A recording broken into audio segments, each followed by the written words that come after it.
And welcome to the Freelance episode 15. Uh, Myself and Nick are here. We're going to be talking about magic items this evening, um, and it would be great to have some chat going on about that as well. Basically, this when we get to the main topic tonight, Nick and I are going to be sharing some ideas for non-combat magic items in a medieval style world. Um, and yeah, if anyone's got some extra ideas, leave them in the chat because we're going to come to them afterwards. Do let us know if you can hear us. My microphone didn't work too well, or it was very quiet when I first logged on. So yeah, let me know if you can hear me. Bishop says good evening. Hello, Bishop. Nick, do you want to do a Hello. microphone test as well? You're here. Yeah. No, I think your microphone is good now. I think my microphone is good, but obviously I can't hear myself back. So let us know, as you say, what's going on. Yeah. Yeah, it's a bit of a left field topic this month, but it should be pretty fun. Yeah. Yeah. So yeah, the kind of it's not really historical, but we're imagining magic items in a medieval kind of world. So Yeah, um, the context of something that would be magical. yeah, Like, no, that's a ridiculous thing to say. So there are things that we have in the modern world that we wouldn't consider magical because we have like technology to do it for them, but some of those yeah, might be what a magic item would do in a medieval period, maybe. yeah. So in a world that there was magic in the Yeah. medieval period, what would they use that magic for beyond like extra damage? Because one of the things that I thought, I did some test cutting with some swords recently, some proper sharp swords. You don't against a human, you don't need +1 damage. Like these things are remarkably good at going through stuff. you Like, probably you probably want the +1 to hit though. yeah, maybe +1 to hit. Like Um, if you just hit people like that is, and I don't want to go too much into like game theory and game design and whatever, yeah, but if you could be in a situation where every single one of the soldiers in your army hit 5% more, yeah. like that is a phenomenal power upgrade. Yeah. I think I think it's quite telling though that in a lot of the historical myths, the magic items that they went for were like durability or defensive magic items, right? Yeah, and I Um, mean, even like Lord of the Rings, like all of those magic swords, they're not like, it's like they will never break. Like yeah, that was, or it glows when your enemies are nearby, yeah, or you don't need to sharpen it. I mean, that is an overlooked yeah, weapon upgrade. yeah. That's very good. But yeah, so we're gonna kind of go down that route and have a look at magic items that we would want if we were in a medieval world that had magic in it. Bishop says we sound okay. So there's a few That's people good. have joined since I first said. If you can think of any cool magic items, then drop them in the comments and we will visit them later on. But let's move on because we're not going to do a particularly long one tonight. I've been up in London for the day, and Nick's fighting off a migraine. So, do we say migraine or migraine? I say migraine, and Okay. I think it's one of those pronunciations that doesn't matter because people get the picture about what you're saying. Yeah, yeah. Only pedants would complain about it. Um, okay, so projects. Nick, Mm. in March 2024, you said that you would stock up the LARP shop and make a simple soldier's coat. Have you done either of those things? I have stocked the LARP shop and also done like 3 extra projects for LARP that I wasn't planning on doing, but I have Okay. not made a soldier's coat.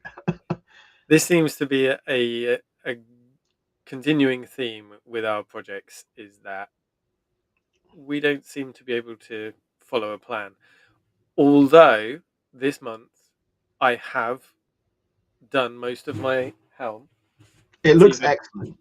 it's behind me here. Um, So I'm not joining the 15th century faction of Empire LARP. I'm joining the kind of Anglo-Saxon / Rohirrim faction. And I didn't want steel armor, I wanted bronze armor. So I've got bronze and leather armor. That is almost finished. It's so almost finished. Yeah. It's one of those things sometimes that like pushing something across the finish line is like really difficult in some situations. Like I needed to replace the buckle on a scabbard. Yeah. And made the buckle plate, did the Yeah. other repair on it, and it's just sat there. Yeah. Everything's there. I've got the rivets, I've got the buckle plate, I've got the buckle. It's all sorted. The leather's been recut and cleaned up and everything. Yeah. It's just drilled 2 holes and put 2 rivets in. Yeah. And that just feels like an insurmountable task. Yeah. And so yeah, it can be like a mental thing, or like I'm finding sometimes, because it's just a hobby for me, like my body is not used to this sort of thing. Like the amount of cramp I get in my hands when I'm Yep. sewing through 3 layers of leather is just it's frustrating, because I'm like, I've got the time, but my hands are hurting. Like saddle stitching takes me forever. And Yeah. it is a very frustrating, I still find it a very frustrating stitch to do when sewing. I very rarely do true saddle stitch anymore. I do one where I sew, so I get it set up like a saddle stitch. Most people are going to be bored of this by this instantly. I get it set up like a saddle stitch. So I've got 2 needles, one on either side of the thread, right? And then I sew to the end with 1 needle, and then I sew to the end with the other needle. So that's what I did with the end of one of the projects that I've been working on recently. But I also deliberately did that because I was making a document case.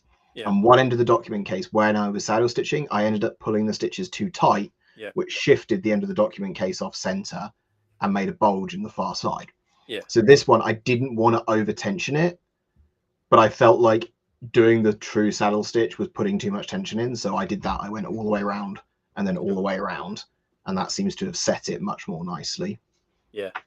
Yeah, that's the thing about saddle stitch. You can pull it tighter, but you don't necessarily want it to be as tight as possible. Sometimes Yeah, you want a bit of give. Glimslamp in the comments has said that healing scabbards are a thing that happens a lot in myths. Excalibur had a healing scabbard, didn't it? And Galadriel gave a scabbard to Aragorn that meant that Narsil wouldn't break. In the books, of course, not the film. Yes. I think I kind of feel like it was a problem that she didn't give that to Elendil at the beginning. She was around then, like yeah, she could have done. It's definitely like yeah, I totally meant to give him that. Oh, I'm sure it'll be fine. Yeah. Like they're heading off to war, and she's like, "Is there anything I forgot?" And the present's just like wrapped at the bottom of her cupboard. Yeah, it's like when you get back from visiting your family at Christmas and there's just one thing left under the tree, and you're like, yeah. So yeah. Anyway, she did it the second time, but yeah. Anyway, I got distracted by the LARP helm. I was meant to make 1 piece of armor to sell, which I didn't do, and I was also meant to make 4 videos, which I technically did. Last month was a technical win as well. We did the live stream at the beginning of March. I did 2 videos and 1 short video. I don't know that 16 seconds of me wearing armor can technically count as a video, but there we go. I don't know. I don't know why we're doing this, whether this is like a winning or a losing thing. I think it's just interesting. I like keeping track of what I'm up to. So yeah, I think it's good. yeah. The Lizard Viking is catching up on the stream. I don't know how he's doing that. Is he? Did I? We keep changing. I Whoops. fixed it. You fixed it, and then Hands I off. unfixed it. Maybe he's listening to it at super speed to catch up. YJ says hello, hello, and yeah, let's move on because we've talked about projects, research. I was gonna say, oh, events is after research, isn't it? Yeah, it is. So research. So I've been talking to Augusto. So one of my regular commenters called Beep Boop. I don't think that's their given name. I think that's a nom de plume, but it is possible. They asked a very good question, which was how many armors would the average individual in the medieval period have? So I started researching it, and there's some interesting, very specific, and yet also vague in the ways that you don't want it to be vague. Literature on it. So I'm putting together a more in-depth video on that. So look out for that. My flippant answer is like, well, that's entirely dependent on how whether they died the first time they went into battle or not, right? Yeah. Like you can imagine somebody like John de Vere, who has like a military career spanning like 40 years or something. Like it's very unlikely that he is the same size he is 40 years later. Yeah. And armor develops. Like armor is developing in that time. Yeah. We have lived in the 15th century. We've done how many years have we done Tewkesbury? We've done 1471 for longer than 1471 actually existed. Yeah. So yeah, not only was there new technology, there was also like the fashion of it and keeping up with the Joneses and replacing parts that weren't quite working anymore and things like that. So yeah, but yeah, so watch out for a video on that because that's what I've been researching. What about you, Nick? Have you done any research? I've been doing referencing, if that makes sense, like where I've been making things. I keep going back and checking in books, like what was that thing, like, you know, where I was making a notebook and it was like go back and check the like cross section of the original thing to like get an idea of how they did it. Yeah. Or you know, looking like I was doing some leather stamping and on scabbard. And so it's like, okay, go back and check the Museum of London book, look at the approximate proportions of how much of the scabbard is tooled and this kind of thing. But not actually like actively researching a topic, more just like looking up and checking my references as I'm working through it. I also got a chance to have a flick through Tobias Capwell's book number 3 about English armor, which I still haven't got myself a copy of. And Ash was showing me some of the things in there, and I really need to get that book. Yeah, and that's about where I'm at with this. I have been thinking. I got the Graham Turner book, the Wars of Roses artwork book, which I think I might take away with me on holiday next week. Yep. And read through that. Cool. Yeah, that's the book I want. But I'm thinking I might pick up a copy at Tewkesbury or Barnet when I see him face to face. Yeah, I completely missed out, and then I managed to pick up a copy from a friend who had a spare. So I have one of the first print runs. I think it's a signed copy as well. I have not gone through it in detail. Yes, it's the same. Yeah. Cool. Loads of people saying hello in the comments. It's so nice to have lots of people saying hello. And yeah, if you've just joined us, we are going to be sharing some non-combat magic items that Nick and I have come up with. Things that people in the medieval world would go, I need this. So if you've got any ideas, then pop them in the comments and we'll visit those at the end. And Matt G, happy to answer some questions at the end as well. But it might be that if it's in depth, it would need to go to a video of its own, or If it's a really good question, we could do a stream on it. Yeah, exactly. Yeah. Cool. Right. Events. We have One events. event. Yeah, we did an event. We went to Torm last month. That's true. So we managed to avoid each other.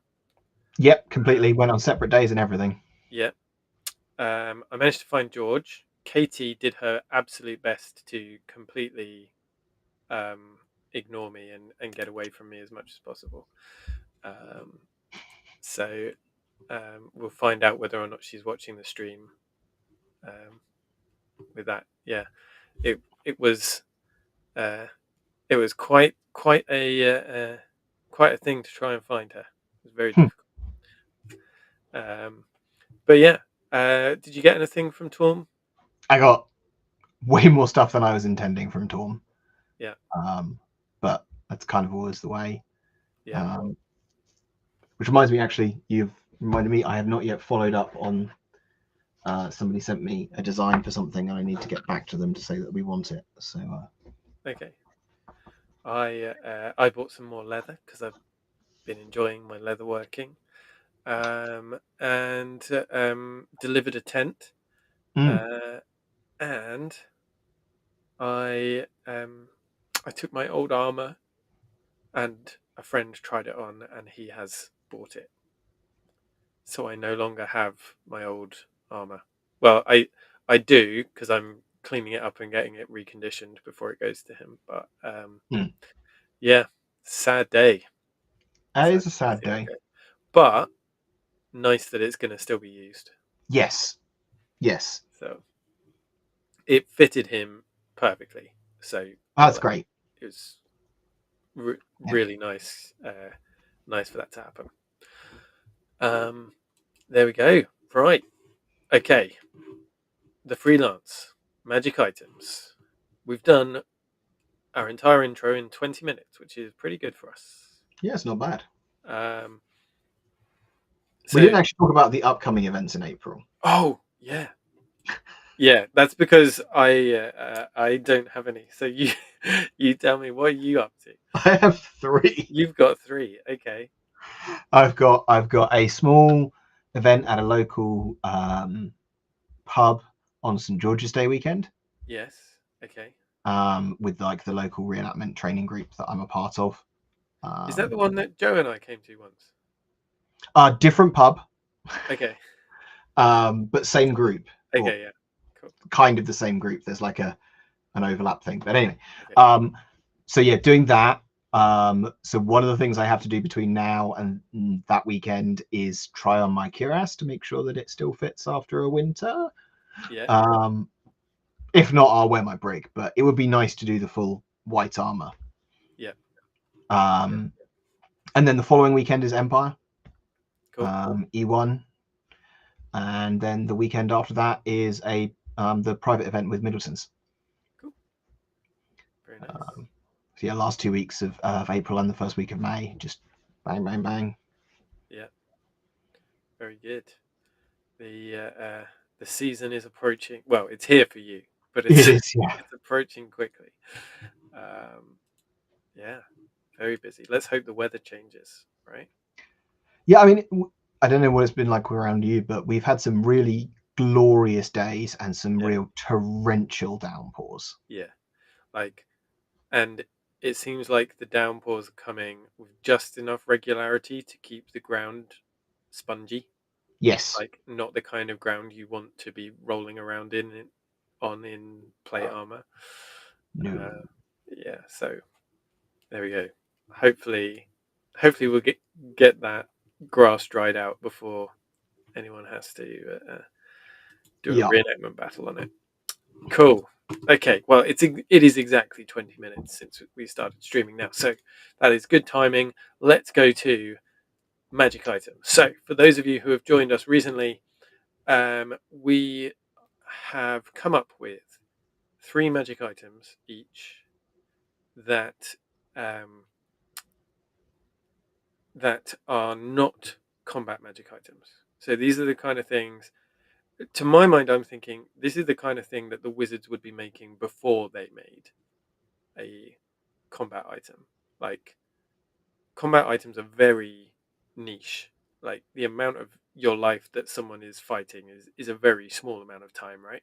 So if you were a wizard and you were trying to sell magic items as a money making exploit, you would want to be making um, more usable standard magic items for people. So do you want me to go first, Nick, or do you want You can do, yes. Okay, I'm going to start off with the most vanilla one that I could think of, which is a wooden box with an enchantment of ice put on it. A fridge. A fridge, yeah. Yeah. Like, I just, it's so the amount of things that the fridge was able to change, basically, because refrigeration is just it's so good for a society. Yes. It allows you to transport food greater distances. It means that it lasts longer. So if you have a glut of food, then you can make it last longer and eat it the following day and so on. So yeah, I think that the very first thing that a wizard would learn to enchant would be a frost enchantment on a wooden box. Okay, so I think I'm not sure if that's the first one, because the thing that I think was like even more basic than that, but that's the light in the fridge. So Okay. like a replacement for candlelight, essentially, like Okay. a high quality room illuminating light. Yeah. Yeah. Okay. So the Lizard Viking went with that as well. Yes. They jumped on that in the chat. Yeah, I think so. I just think it's probably going to be that's probably going to be the easiest. It's a cantrip in D&D, right? It's a really Yeah. simple spell. I just don't know how much of a call there is for it compared to refrigeration, right? Like, I think it changes the world more than refrigeration does. really? Yeah. Okay. Mm. I guess it gives you more workable hours. Yeah, I'll give you that. Okay. Contributes to health. Yeah. So we've both gone really boring with this first one. Yeah. Um, um, You so said non-combat. I mean, like. yeah, absolutely. Okay, should we go for the second one? Okay. Okay, I think those two are pretty obvious. My second one was a hatchet that instantly dries the wood that you chop with it.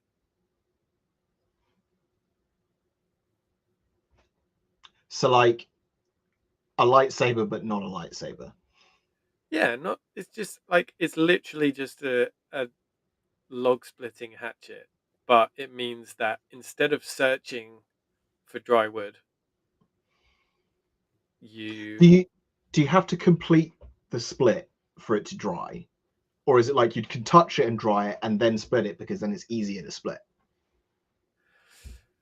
I think that it would depend on how much you spent on it, right? The higher quality enchantment um would assist you in that, but maybe some of uh the cheaper versions um you'd have to split it well even while it was wet, and then it would dry it out at the end. Mm-hmm. Okay. I think, yeah. Um, I was just kind of thinking, like, how much of history did people spend just collecting wood, like trying to find decent wood for a Yeah. fire? Yeah. Like, that must have been a huge portion of a lot of people's lives. Um, And yeah, this would take away the need for the wood to be dry. Yeah. So one of the things that I was going to say George has put in the chat, but I'll let people guess which of the two things he's just suggested were what I was going to say here.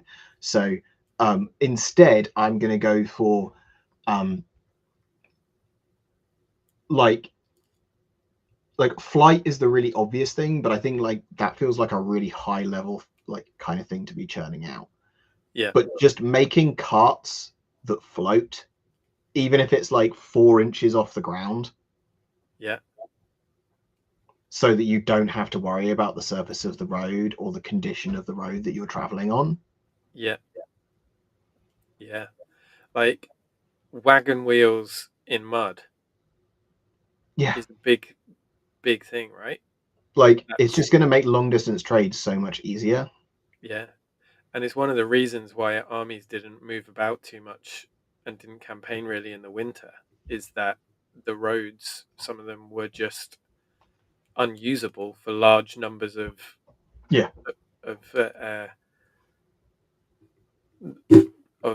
of people, large armies, because large armies were supported by baggage trains with carts and all of that sort of thing. So yeah,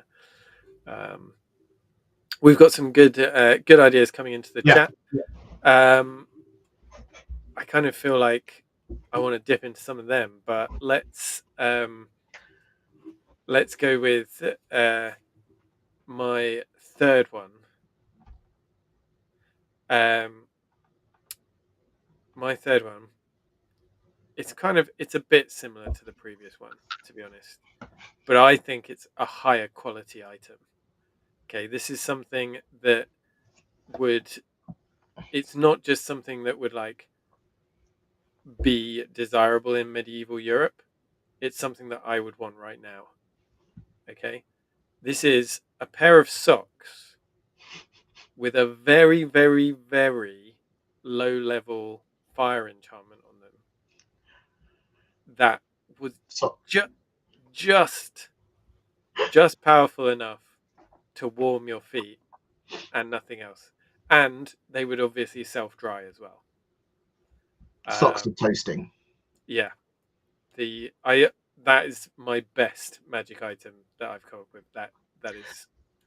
So you saying that this was not a magic item that I had come up with for this, but this was a magic item that I put into a game that I was running, which is the embroidery tape of pocketing, which is embroidery tape that you sew onto a garment and it produces a pocket. Oh, cool. Yeah. That would be very useful. The pockets.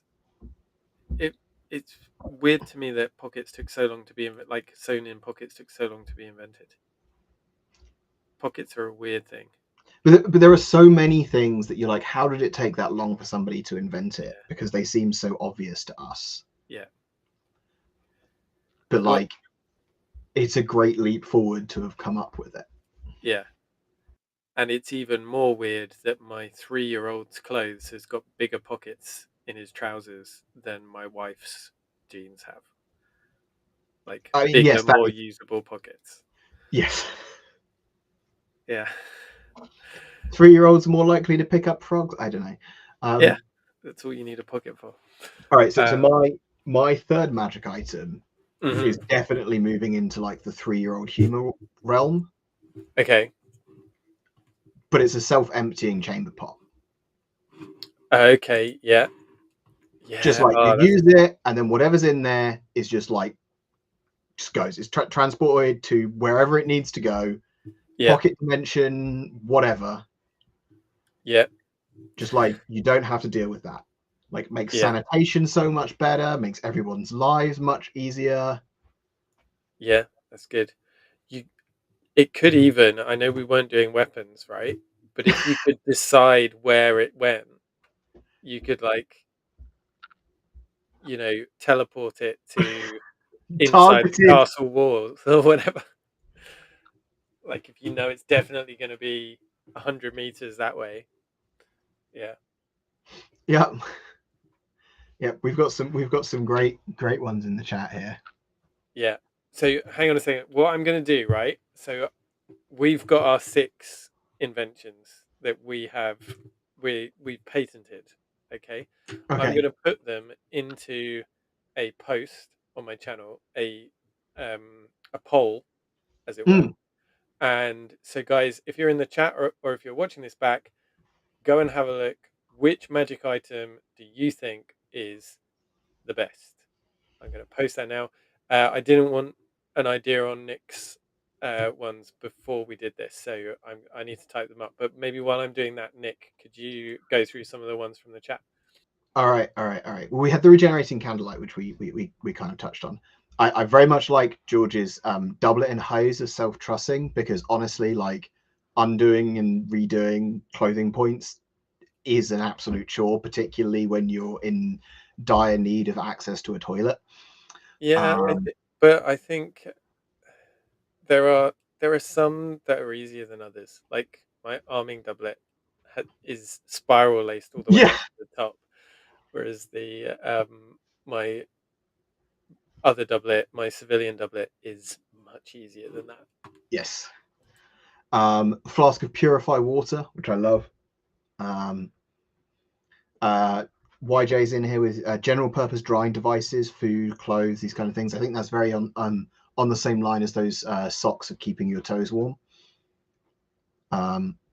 Matt G, infinite fire starter. Yep, definitely useful. Matt G, also unbreakable shoes. I was thinking about, like, what footwear would be the most useful. Is it like footwear that prevents you from sinking into stuff? I think unbreakable footwear, that's like a definite step towards uh something that's going to be very useful across all stratas of society. Although, if your footwear is unbreakable, does that mean that you might end up breaking your leg when your shoe doesn't break because of some unfortunate happenstance? Lizard Viking has wind in a bag for when you need your ship to sail at full speed, which I think is fantastic. Just like generating, like, because you could reparcel that as well. It wouldn't have to just be used for a ship, right? You could use it to power a mill, or just keep your unit's flag flying in the opposite direction of everybody else's. Unseen Chamberlain from George. A shout out to go check out some of the GURPS magic items, which, knowing how some people have written various GURPS books, there are probably some exceptionally hilarious ones in there. Push back on my self-emptying chamber pot being a waste of resources. And then a nice long list here of a lot of things that we've hit up already. Magical lighting, instant ignition, preserving food, freezers, purifying food, all of these sorts of things. So there's a lot going on here. Yeah. These are great, folks. Keep them coming. Yeah. It seems like for my poll, I can only put in 5 items. Well, ditch my lighting one, because Okay. Okay, I'll get rid of that one. So I've got magical icebox, hatchet of wood drying, cartwheels of minor levitation, socks of feet toasting, and your last one was. How have I remembered your first one and not your last one? It's What the was it? self-emptying chamber pot. Oh yes, there we go. I think it's interesting, isn't it, that what we've. Can you hear my typing? Sorry. I cannot hear your typing, no. Okay, cool. That's good. I think it's interesting that a lot of what we've come up with are actually inventions that we have already, right? Pretty much, yeah. Um, maybe the cartwheels of minor levitation aren't quite a thing, but we do kind of carry our own cushion of air around in the. Well, I mean, we have suspension and four-wheel drive, and Yeah, and tracked vehicles and all these sorts of things that allow you to deal with those adverse conditions. But I mean, army, even in the modern world, like armies are limited by the speed of their logistics crew. Yeah, it's true. And maybe the real magic was the science we learned along the way. You can tell you're at the Science Museum today. I was at the Science Museum today. It was very full. But yeah, so that poll is up now. So let's find out which of our magical ideas is the best magical idea. And then maybe we'll do another video about that in the future. Yeah, I don't know. Maybe we didn't put enough thought into this, or maybe we didn't go as left of field. I thought that we would be talking about this for a lot longer, but these ideas, I think these are all things that people would want, right? I don't think we've said anything that like maybe we didn't try hard enough here. We weren't contentious enough. Yeah. You're not going to get people telling you you're wrong about these things. I'm afraid, Zach. Not like the Morian situation where a bunch of people were very unhappy with this. Which situation was that? The Morian. Oh yeah. Oh ooh, yeah. We got in trouble for that. I don't know. It's just I felt guilty not even putting it on the list, but I couldn't put it as an S tier. I didn't feel any guilt at all. So okay, well, but thinking about it afterwards, and this is a bit of a detour from what we were meant to be talking about, is that a big aspect of armor and the importance of armor is what it looks like. And if something does not appeal to you, then you will not wear it. That's just what we as humans are like, right? Is that we like to look good, or what we feel looks good, and yeah, so that kind of really drove armor development as well as the protective qualities of it as well. Yeah. I don't want to go in too deep into this, but like, you know, to piggyback on that, like armor in itself is an art form. And I just feel like a lot of that later armor, which to me the Morian represents, like very much divorce the art from the armor as they become like these churned out, mass produced, like almost I don't know. It's just, it loses some of its magic, I think, when you get to that point. Like, yeah,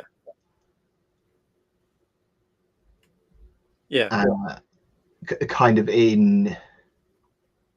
I was going to say something and it's completely gone. Oh well. So a lot of the time, like if you were to pick up 5 Salets from the Royal Armories, like they would each have their own character. They all look different, right? But you can find, even if they're from the same like workshops and things, they often have like peculiarities about them and things like that. Whereas the later stuff is very mass produced. And yeah, it's made as a uniform, basically, isn't it? Yeah. Which a uniform was not a thing in the late medieval period, in the same way that we imagine it. And it's interesting to think that even like in the early modern period, where you have true uniforms, the higher up in ranks you go, the closer to like a unique bespoke garment that uniform becomes. Yeah.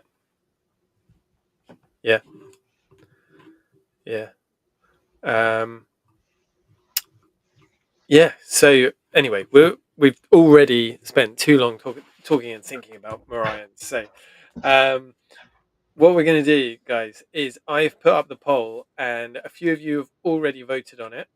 At 9 o'clock we're going to find out which of our inventions, our magical inventions, is the best magic item of all time.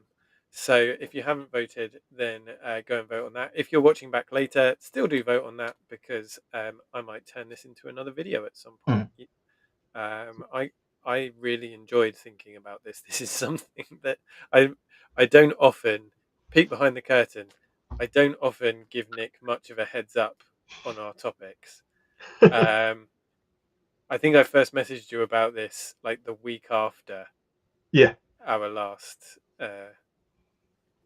live stream. So this is something that I have really enjoyed thinking about.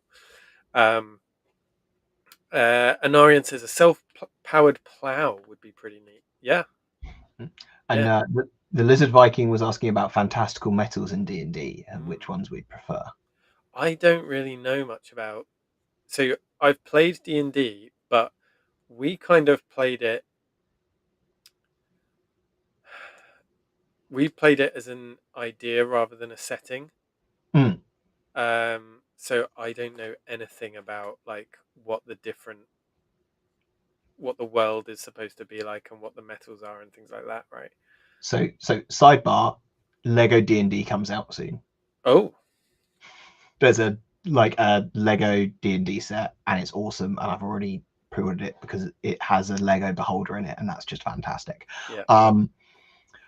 But basically you have like normal metals, and then certainly in this edition of D&D you have mithril, which is like your mithril from Tolkien. Like it's lighter but basically steel. And then you have adamantine, which is steel but stronger. Okay. Mithril, I think, is quiet as well, like it's silent, but Okay. that might be a different version of the game. I don't remember. But basically, yeah, it's like, do you want your metal to be stronger but equally the same weight, or lighter but the same strength? Okay. Is kind of the balance there. Okay. I don't know.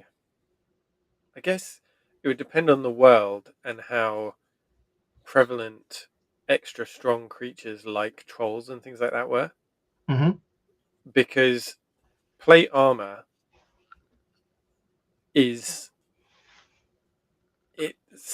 it stands up to pretty much anything a human muscle can throw at it, right? It's only when we start seeing firearms become reliable that plate armor starts disappearing from battlefields, and it disappears pretty quickly, but not entirely, right? Yeah. So, so I don't think it. I would need to choose a metal that would be stronger, unless there are creatures in that world that can punch harder than a gun can shoot. Yeah, that makes sense. I think I'd probably want to mix. Like,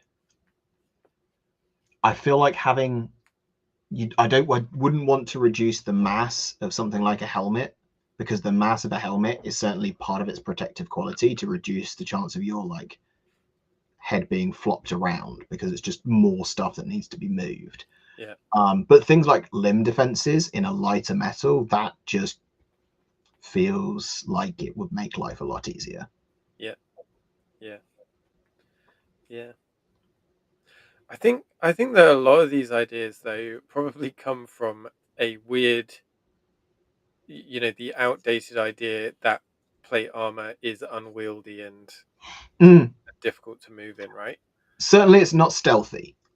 Yeah. Yeah. It's not stealthy. But like actually there are metals that are stronger. And there are things that are quieter, but actually for most situations you probably don't need them. Yeah. So, yeah. I was also thinking about your comment about not having played D&D. I mean, that is something we could do, maybe not on a Wednesday evening stream, but if we got a few more guests and had like a Saturday or a Sunday afternoon, we could play D&D on stream. We could do. Yeah. I've always DM'd it generally. I'm happy to run, but yeah, it's leave us a comment if that's something that you'd tune yeah, into. Yeah. I Otherwise, we'll just do it by ourselves. yeah. Otherwise, we won't record it. Like, oh, actually, one of the settings that I have wanted to do D&D in is like ancient Greece. Yeah. Like ancient Greece mythical period, but also I think it would be super interesting to do like a D&D, like Wars of the Roses, but set in a D&D world. So not only do you have like a dynastic struggle going on as like the backdrop, but you also have like weird monsters and that kind of thing. Yeah. Yeah. I think a lot of I ancient Greece does sound fun, like an ancient Greek D&D thing. I just get so caught up in the armor of it, like I just focus on that. I Like remember, yeah, go on. the, as I say, the like an ancient Greece one, you could like basically do the Odyssey. Like a lot of ancient Greek epic poetry lends itself to some kind of episodic adventure content, which is Yeah, essentially what a D&D game can be. yeah, and um, I think there's a question about that because basically D&D is group storytelling, right? Yeah, And that's certainly the one of the more popular modern ways to play D&D is as a group storytelling exercise. and yet that is probably how these myths originally Yep. became that way, right? Is even if it's not, obviously probably wasn't as structured as D&D, but is a bard starts telling a story and then someone's like, oh, wouldn't it be cool if such and such happened, and the Yeah. next time he tells it, he makes those changes, or even asks questions of the audience, like, oh, what should our hero do, and that sort of thing. So yeah. um Um, yeah. Corrugated Cavalier is saying this had a D&D character with a dwarf that got a mug that turned any liquid into ale. oh That's yeah. pretty good. One of the characters in a party that I was playing a D&D game in had a mug that once per some sequence teleported you to the nearest bar. Okay. Cool. I didn't like Was that something that happened whether you wanted it to or not, or Like because if you drank from the mug, you okay, teleported to the nearest bar. cool. That could be a curse as well. Yeah. Like it just happened. Like if you hadn't used it at 12 o'clock, boom. Yep. Yes, You there's know. pretty much a Hearthstone. Yeah. Um. Yeah. Um. Anarian says the chamber pot that you've invented, Nick, Mm. could well be a waste of resources. Human waste products were used in medieval economy. Urine for drying cloth, etc., and so on. But that is suggesting that it's not that it's just teleporting it to a random place. You could have like company sponsored chamber pots, can you? Like, Oh, sure. Yeah, that just collects your waste and teleports it to their storage tanks. Yeah, yeah, that's a thing.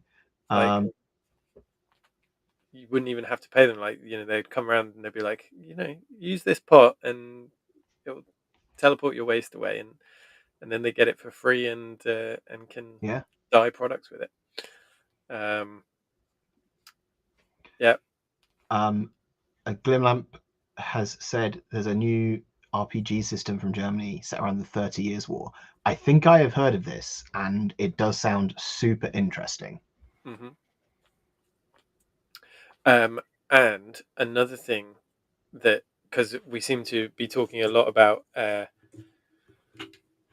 RPGs and so on, is there is a company called Bergschneider, which is doing they're making costumes for Dungeons and Dragons, and you can get these historically inspired Dungeons and Dragons costumes. But they've also just announced that they're working with Games Workshop as well. Yes. to do some of those. So maybe we should do a review of some of those costumes. I don't often like doing reviews of individuals' costumes Mm. unless they've asked me to, because I feel like it could be taken as being a bit mean. But I feel happier doing it about if like a company puts out a product to say like, oh, this is how I would improve it and things like that. So if that's something that people would be interested in, that's something that we could either do a stream on or I could do a video on. YJ says teleporting anything would be revolutionary. Yeah. Yeah. I think teleporting inanimate objects is probably easier than teleporting sentient beings, though. So maybe that's why they're using it to transport poop. Yeah. Anarian is caught up. He's been watching it on double speed. If your chamber pot only teleports inanimate objects, then it would also be a useful medical diagnosis tool. Yep. In case, like, to find out if somebody had parasites. Yes. Yeah. I think we've reached the point in the stream where we're thinking too much about teleporting poop. Yeah, like what's left in the pot. Yeah. Yeah. The this is the kind of depth of thought that I was expecting we would get to. This is the content that the world needs. Yeah, absolutely. Just a reminder, guys, that the poll is up. We're going to take the settings at 9 o'clock as they are. So at the moment, 14 people have voted, which is good. There's only 12 people in the chat at the moment. So, so that's good to see. Yeah, but make sure you vote there and do vote if you're watching back later. I should say, if you want to support the channel, of course, doing things like voting in a poll or leaving a comment or things like that are great ways of supporting the channel, but also buying some merch, which you can get a link to in the description. I've got a hoodie that I really enjoyed making. That I don't often talk about my merch store because I guess I don't. You have a merch store. Yeah, but I've got a design that says it says don't ask me about history unless you want a really long answer. And I just felt, that applies to a lot of people. But yeah, it's in there. It's in the description. It's also maybe you should start like showing them at the start of the stream. I could do, I need to wear them more often. I need to wear them in my videos, I think. That would help. Yeah. Let me just some more ideas. A self-playing musical instrument, a cooking pot of perfect seasoning. These are both great ideas. Self-playing musical, yeah. I do think that there's a valid point that's kind of been brought up by a couple of people and also talked about in some of these questions, that a lot of the things that we are suggesting are essentially eliminating medieval jobs. Yeah. Yes, but they're also things that actually have been invented with science. True. Well. Like, so it does just it's what people wanted. Here you go. That's my favorite design that I've come up with. I like that. I got the same one, but it says, "Don't ask me about horses unless you want a really long answer." Can we have one that says on the front, kettle hat, 10 out of 10, S tier, no notes, and on the back says Morian, 0 out of 10, no notes? Yeah, if you want to get punched in the street. Apparently. Yeah. There's apparently a whole load of Morian fans out there. No, yeah, we could do, or just have them next to each other on the front. I don't know. Kettle Hat Fan Club, just a nice little Yep. a little Sam badge. 8 fans. Yeah. Let us know. Let us know what you guys would want. Certainly, it's something that I enjoyed doing. I enjoyed it. I don't know that a lot of people have actually bought anything.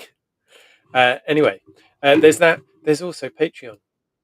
So, yeah, I should thank my patrons. Oh yeah, do your ticker. Yeah, they're making my life harder at the moment. Actually, Oh no. So, my helmet that I have been making, which I will take the opportunity to show off again, you will notice that it does not have an Aventail. So, yet, I was very careful in my wording because I've worked with children for a long enough time. And I went to my patrons and said, "This is the design for my helmet. Should I give it a leather Aventail or a male Aventail?" And Robert, who's one of my night patrons, who is often comes up with the best ideas of anyone, just in general, not just of the patrons, said that he felt that I should make a bronze plate, like a lobster tail Aventail. So now I need to make a bronze plate lobster tail. So the plan is to add a leather Aventail to it, and then those sallets or Yep. secrets that have got like the small scales down the nape of the neck. That's the plan for that. But it could have been finished by now, but I've been having to sort that out. So thank you very much, Robert, and everyone else on the Patreon who agreed that his idea was a good one. Because now I'm stuck with your good idea. To be fair, the kind of the little brain trust that we have for the LARP shop, we do that. We've been doing that to each other for the last 3 months. Yeah. Oh, but we could. Oh, but you could, and then we could. Okay. Yeah, it's really annoying because I want this. I want my kit to be like. I want people to look at it and go, "Cool." And so when someone comes up with a good idea, I want to do that, but at the same time, it's extra work. It's extra Yep. steps. Eric Jensen said, "Ooh, a ring of arming, which stores your armor and weapons and allows you to don or remove them as an action."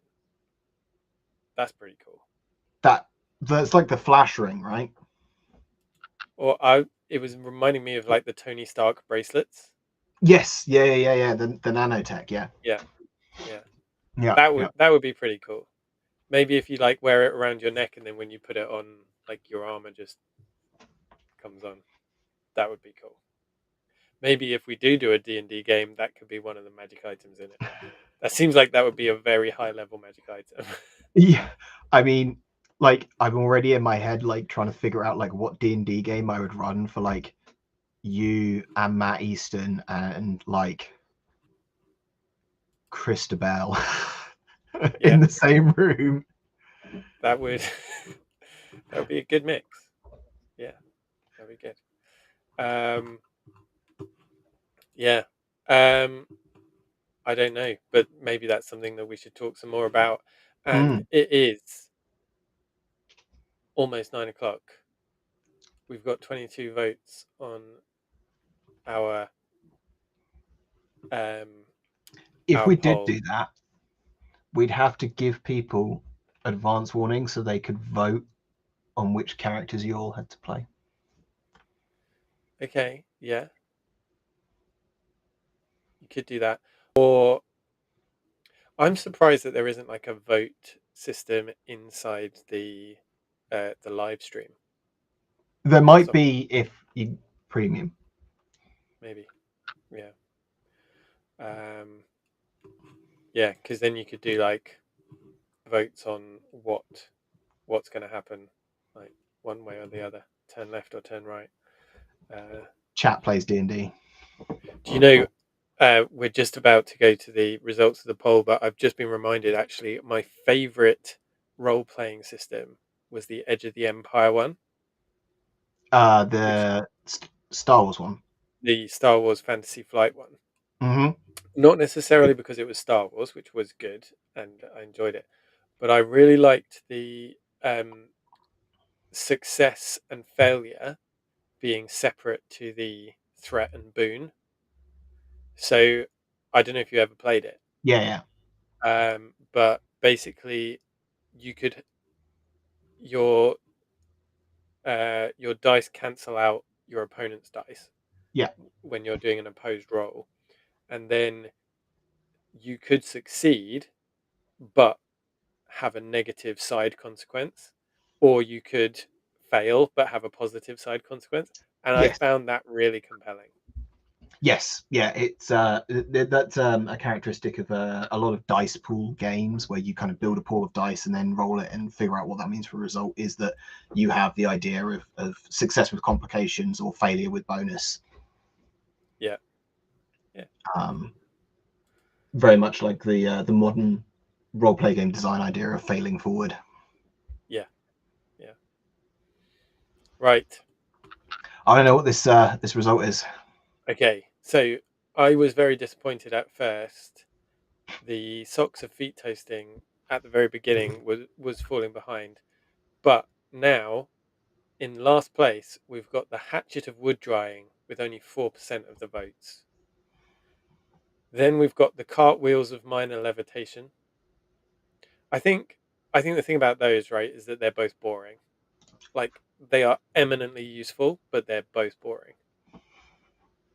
Um, then we've got the magical icebox on 22%, the self-emptying chamber pot on 26%, and the socks of feet toasting on 30%. So the There you go. socks came from behind to win a victory. Um, if you're watching this back later, add a vote in there anyway, because I'd be interested to see. I think that's probably maps to the age of our demographic as well. Our Yeah, they demographic is like like warm feet. mostly males aged 25 to 35, so warm socks is like that is chef's kiss.